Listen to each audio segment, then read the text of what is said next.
Ti thjesht ke vdekur dhe nuk do ta pranosh që ke vdek.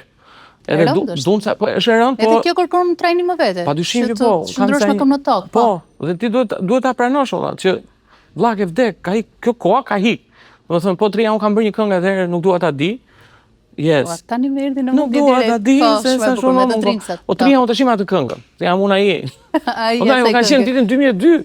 Ka qenë super hit, etj. Super hit. Po kanë dalë miliona këngë të tjera tani që nuk mund të vazhdoj unë në këtë gjendje. Domethënë padyshim që ka shumë artistë të mirë, të cilët se po flasim për artistët, po flas për talentin në përgjithësi që kanë ditë ta menaxhojnë veten dhe kanë ditur ta kurojnë, si thush, mos ta egzagjerojnë, mos ta shpenzojnë veten aq shumë, ta konsumojnë veten aq shumë, që këtë pjesën e maturimit ta zgjasin, pra kjo është strategji, është një lloj mençurie, por që padyshim do vi një ditë që do përfundosh në këto jurit e këtyre emisioneve për të dhënë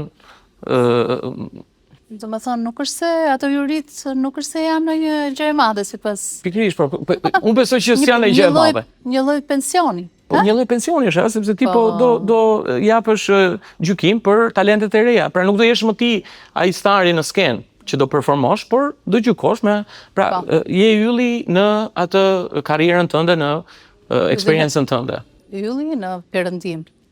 Po.